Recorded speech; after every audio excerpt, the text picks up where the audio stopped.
ಪ್ರೀತಿಯ ಆತ್ಮೀಯ ಬಂಧುಗಳೇ, ಹೇಗಿದ್ದೀರಾ? ಸೆಕೆಗಾಲದಲ್ಲಿ ಸೆಕೆ ತಡೆಯೋದು ಕಷ್ಟ ಆದ್ರೂ ಎಲ್ಲರಿಗೂ ಇಷ್ಟ ಆಗುವಂತಹ ಹಣ್ಣುಗಳು ಸಿಗುವಂತಹ ಸಮಯ. ಹಣ್ಣುಗಳ ರಾಜ ಮಾವಿನ ಹಣ್ಣು, ಬಗೆ ಬಗೆಯ ಮಾವಿನ ಹಣ್ಣು, ಹಾಗೆ ಹಲಸಿನ ಹಣ್ಣು, ಅನಾನಾಸು ಅಂದರೆ ಪೈನಾಪಲ್, ಎಲ್ಲ ಹಣ್ಣುಗಳು ಸಿಗುವಂತಹ ಸಮಯ. ಹಣ್ಣುಗಳ ಸೇವನೆ ಆರೋಗ್ಯಕ್ಕಂತೂ ಖಂಡಿತ ತುಂಬ ಒಳ್ಳೆಯದು.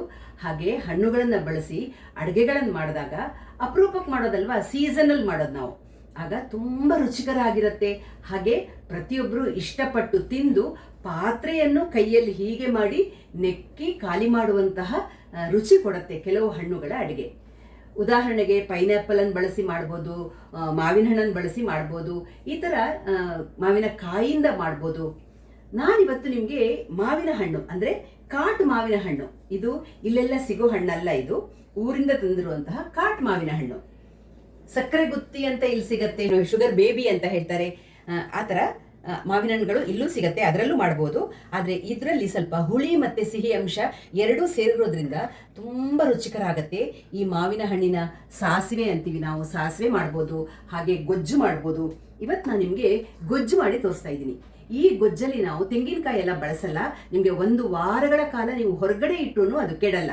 ಫ್ರಿಜ್ಜಲ್ಲಿ ಇಟ್ಟರೆ ಬಿಡಿ, ತುಂಬ ದಿನ ಬರುತ್ತೆ, ಆದರೆ ಉಳಿಯೋದೇ ಇಲ್ಲ. ಎಲ್ಲರೂ ಒಂದೇ ದಿನ ಖಾಲಿ ಮಾಡಿಬಿಡ್ತಾರೆ, ಯಾಕಂದರೆ ನಾಲಿಗೆಗೆ ಅಷ್ಟು ರುಚಿಯಾಗಿರುತ್ತೆ ಅದು. ಹೇಗೆ ಮಾಡೋದು, ಏನೇನು ಸಾಮಾನು ಬೇಕು ಅನ್ನೋದನ್ನ ನಿಮಗೆ ತಿಳಿಸ್ತೀನಿ.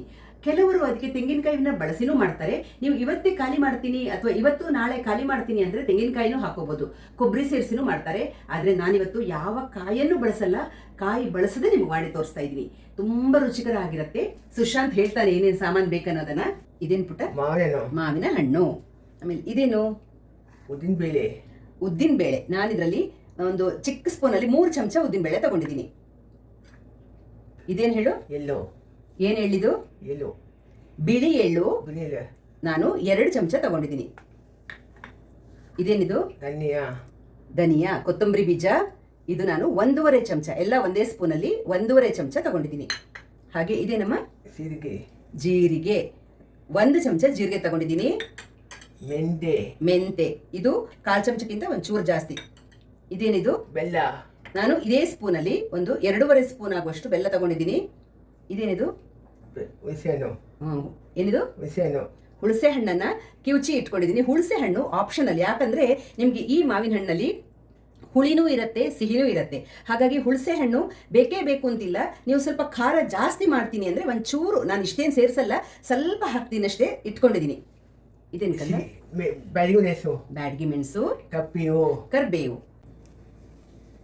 ನಾನಿಲ್ಲಿ ಮಾವಿನ ಹಣ್ಣನ್ನು ತೊಳೆದಿಟ್ಕೊಂಡಿದ್ದೀನಿ. ಈಗ ಎಲ್ಲ ಮಾವಿನ ಹಣ್ಣಿನ ಸಿಪ್ಪೆಯನ್ನು ಬಿಡಿಸ್ಕೋಬೇಕು. ನಿಮಗೆ ಸಿಪ್ಪೆಯನ್ನು ಬಿಡಿಸ್ತಾ ಸಿಗ್ತೀನಿ.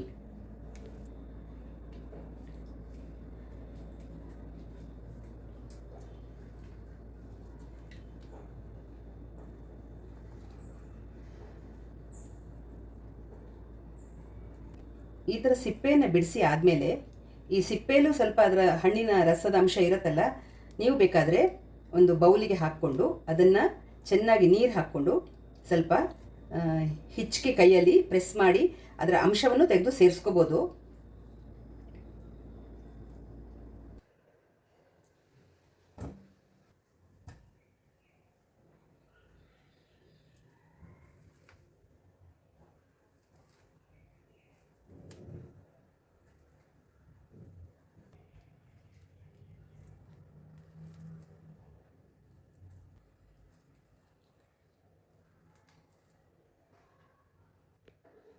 ನೋಡಿ ಆದ್ಮೇಲೆ ಇಷ್ಟು ಹಣ್ಣನ್ನು ನಾನು ಸುಲಿದು ಇಟ್ಕೊಂಡಿದ್ದೀನಿ. ಈಗ ಇದಕ್ಕೆ ಏನು ಪೌಡ್ರ್ ಮಾಡ್ಕೋಬೇಕು, ಅದು ಮಸಾಲ ಪೌಡ್ರು, ಅದಕ್ಕೆ ಏನೇನು ಹಾಕಬೇಕು, ಹೇಗೆ ಮಾಡಬೇಕು, ಏನೇನು ಹಾಕಿ ಹುರಿಬೇಕು ಅನ್ನೋದನ್ನು ನಿಮ್ಗೆ ತೋರಿಸ್ತೀನಿ, ಬನ್ನಿ. ಮೊದಲು ಒಂದು ಬಾಣಲಿ ಇಟ್ಟು ನಾನು ಗ್ಯಾಸ್ ಹಚ್ಕೋತೀನಿ. ಹಚ್ಕೊಂಡು ಒಂಚೂರು ಎಣ್ಣೆ ಹಾಕ್ಕೋತೀನಿ. ಅದಕ್ಕೆ ಹುರಿಯೋಕ್ಕೆ ಸ್ವಲ್ಪನೇ ಎಣ್ಣೆ, ಜಾಸ್ತಿ ಏನು ಬೇಡ, ಒಂದು ಅರ್ಧ ಚಮಚದಷ್ಟು ಎಣ್ಣೆ ಹಾಕ್ಕೊಂಡಿದ್ದೀನಿ. ಅದಕ್ಕೆ ಮೊದಲಿಗೆ ಧನಿಯಾ ಹಾಕ್ತಾಯಿದ್ದೀನಿ, ಹಾಗೆ ಕರಿಬೇವು ಸೊಪ್ಪು ಹಾಕ್ತಾಯಿದ್ದೀನಿ.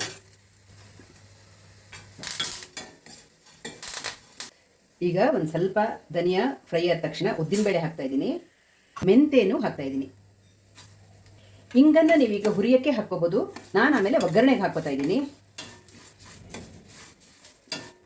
ಹಾಗೆ ಜೀರಿಗೆ ಹಾಕ್ಕೋತಾ ಇದ್ದೀನಿ, 1 ಚಮಚ ಜೀರಿಗೆ ಹಾಕ್ತಾ ಇದ್ದೀನಿ. ಎಳ್ಳನ್ನು ಮಾತ್ರ ಒಂದು ಸ್ವಲ್ಪ ಆಮೇಲೆ, ಯಾಕಂದರೆ ಅದು ಬೇಗ ಪಟಪಟ ಅಂತ ಚಟಪಟ ಅಂದ್ಬಿಡತ್ತೆ.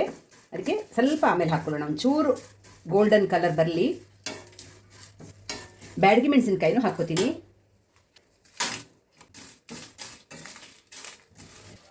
ಬ್ಯಾಡಗಿ ಮೆಣಸಿನ್ಕಾಯಿ ನಿಮಗೆ ಕ್ರಿಸ್ಪ್ ಇಲ್ಲ ಅಂದರೆ ಸ್ವಲ್ಪ ಬೇಗನೆ ಹಾಕ್ಕೋಬೋದು. ಇನ್ನೊಂದು ನಾನು ಬಿಸಿಲಿಗೆ ಹಾಕಿಟ್ಟಿದ್ದೀನಿ, ತುಂಬ ಕ್ರಿಸ್ಪಿಯಾಗಿದೆ, ಅದಕ್ಕೆ ಈಗ ಹಾಕ್ಕೊಂಡಿದ್ದೀನಿ. ಒಂಚೂರು ಗೋಲ್ಡನ್ ಬ್ರೌನ್ ಬಂದ ತಕ್ಷಣ ಎಳ್ಳು ಹಾಕೋಣ. ಈಗ ಕೆಂಪಾಗ್ತಾ ಇದೆ, ನಾನು ಎಳ್ಳು ಹಾಕ್ತಾಯಿದ್ದೀನಿ. ಎಳ್ಳು ಹಾಕಿದ ತಕ್ಷಣ ನಿಮಗೆ ಬೇಗ ಚಟಪಟ ಅನ್ನತ್ತೆ, ಯಾಕಂದರೆ ಬಿಸಿ ಇರುತ್ತಲ್ಲ, ಬಾಣಲಿ ಎಲ್ಲ ಬಿಸಿಯಾಗಿರುತ್ತೆ. ಚಟಪಟ ಅಂದ ತಕ್ಷಣ ಆಫ್ ಮಾಡಿಬಿಡಿ.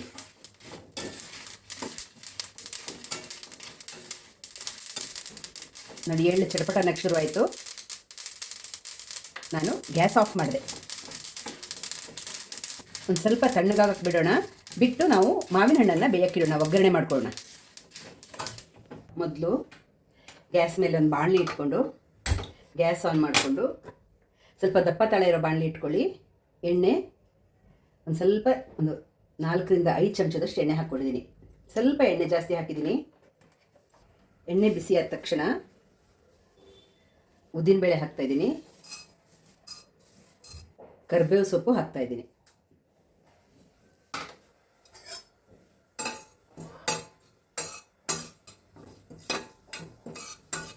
ಈಗ ಸಾಸಿವೆ ಜೀರಿಗೆ ಹಾಕ್ತಾಯಿದ್ದೀನಿ ಒಗ್ಗರಣೆಗೆ.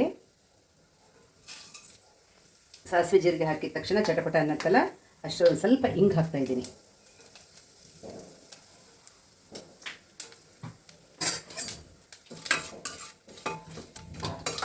ಈಗ ಚಟಪಟ ಅಂದ ತಕ್ಷಣ ಈ ಮಾವಿನ ಹಣ್ಣುಗಳನ್ನು ಬೇಕಾದರೆ ನೀವು ಒಂಚೂರು ಹೀಗೆ ರಸ ಹಿಂಡಿ ಹಾಕ್ಕೋಬೋದು, ಅಥವಾ ಸ್ಟ್ರೈಟಾಗಿ ಹೀಗೂ ಹಾಕ್ಕೋಬೋದು, ಏನೂ ಆಗಲ್ಲ.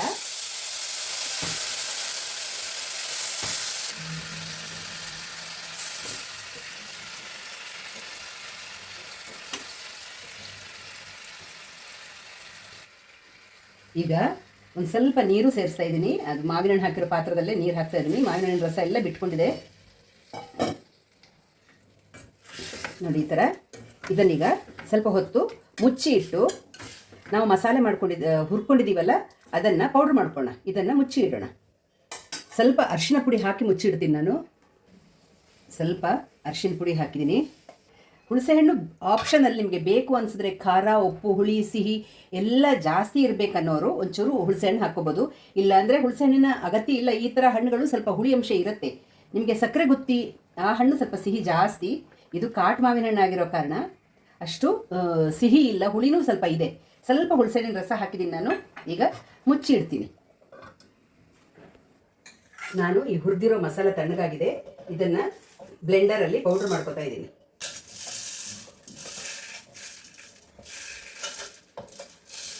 ನಾನು ಇದಕ್ಕೆ ಬರೀ ಏನು ಫ್ರೈ ಮಾಡಿದ್ದೀನಿ ಅಷ್ಟೇ ಹಾಕಿದ್ದೀನಿ. ಕೊಬ್ಬರಿನೂ ಸೇರಿಸಿಲ್ಲ, ತೆಂಗಿನಕಾಯಿನೂ ಸೇರಿಸಿಲ್ಲ. ಪೌಡ್ರ್ ಮಾಡ್ಕೊತೀನಿ. ಇದು ಪೌಡ್ರ್ ಮಾಡ್ಕೊಂಡಿದ್ದೀನಿ. ತುಂಬ ನುಣ್ಣಗೆ ಇಲ್ಲ, ಸ್ವಲ್ಪ ತರಿ ಇದೆ. ಇಟ್ಕೊಂಡು ಈಗ ಮಾವಿನ ಹಣ್ಣನ್ನು ಒಂದ್ಸಲ ಕೈ ಆಡಿಸ್ಕೊಳ್ಳೋಣ. ನೋಡಿ, ಮಾವಿನ ಹಣ್ಣು ಚೆನ್ನಾಗಿ ಬೇಯ್ತಾ ಇದೆ. ಈಗ ಇದಕ್ಕೆ ಬೆಲ್ಲ ಸೇರಿಸೋಣ, ನಿಮ್ಮ ರುಚಿಗೆ ತಕ್ಕಷ್ಟು. ಅಂದರೆ ಇದಕ್ಕೆ ಉಪ್ಪು, ಹುಳಿ, ಖಾರ, ಸಿಹಿ ಎಲ್ಲ ಸ್ವಲ್ಪ ಮುಂದಿರಬೇಕು, ಅಂದರೆ ಜಾಸ್ತಿ ಇರಬೇಕು. ಅದಕ್ಕೆ ನಾನು ಸ್ವಲ್ಪ ಬೆಲ್ಲ ಜಾಸ್ತಿನೇ ಹಾಕ್ತಾಯಿದ್ದೀನಿ. ನೋಡಿ ಎಷ್ಟು ಬೆಲ್ಲ ಹಾಕ್ತಾಯಿದ್ದೀನಿ ನೋಡಿ. ಬೆಲ್ಲ ತುಂಬ ಚೆನ್ನಾಗಿದೆ ಇದು.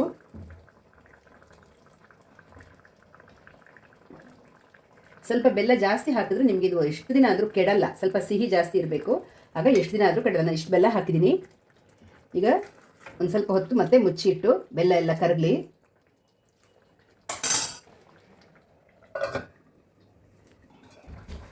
ಈಗ ನೋಡಿ, ಬೆಲ್ಲ ಎಲ್ಲ ಕರಗಿದೆ. ಈಗ ನಾವು ಮಾಡಿಟ್ಕೊಂಡಿರೋ ಪೌಡ್ರ್ ಹಾಕಿ ರುಚಿಗೆ ತಕ್ಕಷ್ಟು ಉಪ್ಪು ಸೇರಿಸೋಣ. ರುಚಿಗೆ ತಕ್ಕಷ್ಟು ಉಪ್ಪು ಹಾಕ್ತಾಯಿದ್ದೀನಿ.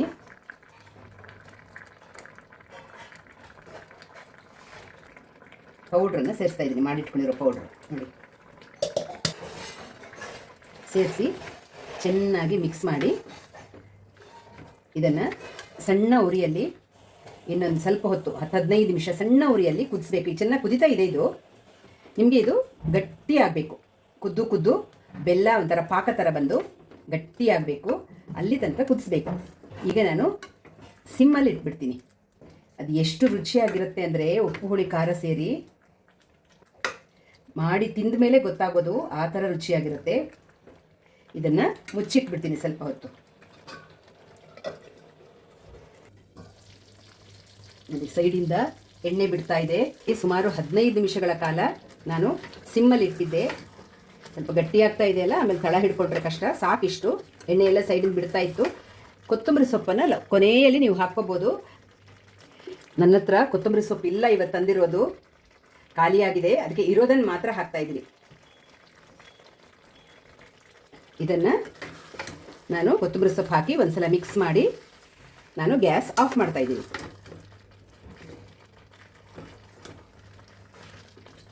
ಗ್ಯಾಸನ್ನು ಆಫ್ ಮಾಡ್ತಾ ಇದ್ದೀನಿ. ನೋಡಿ ಎಷ್ಟು ಚೆನ್ನಾಗಿದೆ ಅಂದರೆ, ಇದು ನಿಮಗೆ ಊಟಕ್ಕೆ ಎಷ್ಟು ಊಟ ಮಾಡಿದ್ದೀನಿ ಅಂತ ಯಾರಿಗೂ ಗೊತ್ತಾಗಲ್ಲ, ಆ ಥರ ಇರುತ್ತೆ. ಸೂಪರ್ ಆಗಿರುವಂತಹ ಕಾಟು ಮಾವಿನ ಹಣ್ಣಿನ ಗೊಜ್ಜು, ತುಂಬ ರುಚಿಕರ. ಇದನ್ನು ಮಾಡಿಕೊಂಡ್ರೆ ನೋಡಿ, ನೋಡ್ತಾ ಇದ್ರೇ ಬಾಯಲ್ಲಿ ನೀರು ಸುರಿಯುತ್ತೆ. ಇನ್ನು ತಿಂದರೆ ಹೇಗಿರ್ಬೋದು ಹೇಳಿ, ಅಷ್ಟು ಸೂಪರ್ ಆಗಿದೆ. ಇದನ್ನು ನಿಮಗೆ ಹೊರಗಡೆ ಇಟ್ಟರು ನಿಮಗೆ ಕೆಲವು ದಿನ ಕೆಡಲ್ಲ. ಇದು ಫ್ರಿಜ್ಜಲ್ಲಿ ಇಟ್ಟರಂತೂ ಎಷ್ಟು ದಿನ ಆದರೂ ಏನೂ ಆಗಲ್ಲ. ಆದರೆ ಉಳಿಯಲ್ಲ. ಬಾಣಲಿ ನಿಮಗೆ ಮಧ್ಯಾಹ್ನ ಇಲ್ಲ ರಾತ್ರಿ ಅಂತೂ ಖಾಲಿನೇ ಆಗಿಬಿಡತ್ತೆ, ಉಳಿಯೋದೇ ಇಲ್ಲ, ಅಷ್ಟು ರುಚಿಕರ. ನೀವು ಮಾಡ್ಕೊಳ್ಳಿ. ಅದರ ಟೇಸ್ಟ್ ಹೇಗಿದೆ ಅಂತ ಈಗ ನೋಡಿ ಹೇಳ್ತೀನಿ ನಿಮ್ಗೆ ನಾನು. ಹೇಗೂ ಊಟದ ಸಮಯ ಆಗಿದೆ ನೋಡಿ. ಈ ಥರ ಬಿಸಿ ಬಿಸಿ ಅನ್ನದ ಮೇಲೆ ಬಿಸಿ ಬಿಸಿ ಗೊಜ್ಜು ಹಾಕ್ಕೊಂಡು, ಸ್ವಲ್ಪ ಉಪ್ಪು ಹುಳಿ ಖಾರ ಸಿಹಿ ಎಲ್ಲ ಜಾಸ್ತಿನೇ ಇರುತ್ತೆ ನೋಡಿ. ಈ ಥರ ಹಾಕ್ಕೊಂಡು ತಿಂದರೆ ಅದರ ರುಚಿ ಏನು ಹೇಳೋದು, ಹೇಳಕ್ಕೆ ಪದಗಳು ಸಿಗದೇ ಇಲ್ಲ ಬಿಡಿ. ಆತ್ಮೀಯರೇ, ಅನ್ನಕ್ಕೆ ಕಲಿಸಿದ್ದೀನಿ. ಆದರೆ ಇದು ಗೊರಟು ಅಂತೀವಿ ನಾವು, ಮಾವಿನ ಹಣ್ಣಿನ ಗೊರಟು, ಓಟೆ ಅಂತ ಏನೋ ಹೇಳ್ತಾರಲ್ಲ, ಗೊರಟು. ಅದನ್ನು ಮುಟ್ಟಕ್ಕೆ ಆಗಲ್ಲ, ಅಷ್ಟು ಬಿಸಿ. ಅದನ್ನು ಚೀಪ್ತಾ ಇದ್ದರೆ ನಿಮಗೆ ಆಹಾ ಏನು ರುಚಿ, ಹೇಳೋದೇ ಕಷ್ಟ. ನಾನು ಗೊಜ್ಜನ್ನು ಕಲಿಸಿದ್ದೀನಿ ಅನ್ನಕ್ಕೆ. ಸುಶಾಂತಿಗೆ ಕೊಡ್ತೀನಿ, ನೋಡೋಣ ಸುಶಾಂತ್ ಏನು ಹೇಳ್ತಾನೆ ಅಂತ. ಸುಶಾಂತ ಮಾಡು.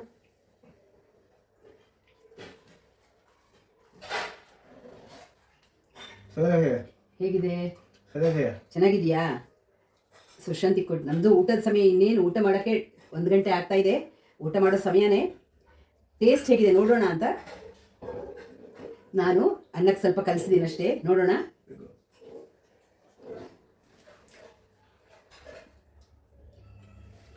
ಆಹಾ, ತುಂಬ ಚೆನ್ನಾಗಿದೆ. ಉಪ್ಪು ಹುಳಿ ಖಾರ ಸಿಹಿ. ಇದು ಊಟ ಮಾಡ್ತಾ ಇದ್ರೆ ನೀವು ರಾತ್ರಿಗೂ ಸೇರಿ ಅನ್ನ ಮಾಡಿದರೆ ಖಂಡಿತ ಮಧ್ಯಾಹ್ನಕ್ಕೆ ಖಾಲಿ, ಅದ್ರ ಬಗ್ಗೆ ಯಾವ ಅನುಮಾನನೂ ಇಲ್ಲ. ತುಂಬ ರುಚಿಯಾಗಿದೆ. ನನಗೆ ಈ ಓಟೆಯನ್ನು, ಅದೇ ಗೊರಟು ಅಂತೀವಿ, ಇದನ್ನು ತಿನ್ನಬೇಕು. ಅದು ತುಂಬ ಬಿಸಿಯಾಗಿದೆ, ಸ್ವಲ್ಪ ಆರ್ಲಿ. ನೀವು ಮಾಡ್ಕೊಳ್ಳಿ ಮನೇಲಿ. ಈಗ ಮಾವಿನ ಹಣ್ಣು ಸಿಗುವಂತಹ ಸಮಯದಲ್ಲಿ ಈ ಥರದ ವಿಶೇಷವಾದ ಅಡುಗೆಗಳನ್ನು ಮಾಡ್ಕೊಂಡು ಊಟ ಮಾಡಿದ್ರೆ ಅದರಲ್ಲಿ ಸಿಗೋ ಸುಖನೇ ಮಜಾನೇ ಬೇರೆ. ನೀವು ಮಾಡ್ಕೊಳ್ಳಿ ಅಂತ ಹೇಳ್ತಾ ಸಿಗೋಣ ಮುಂದಿನ ವಿಡಿಯೋದಲ್ಲಿ. ಅಲ್ಲಿ ತನಕ ರಾಯರು ನಮ್ಮನ್ನ ನಿಮ್ಮೆಲ್ಲರನ್ನ ಚೆನ್ನಾಗಿಟ್ಟಿರ್ಲಿ ಅಂತ ಪ್ರಾರ್ಥಿಸ್ತಾ ಸಿಗೋಣ. ಧನ್ಯವಾದಗಳು. ನಮಸ್ಕಾರ.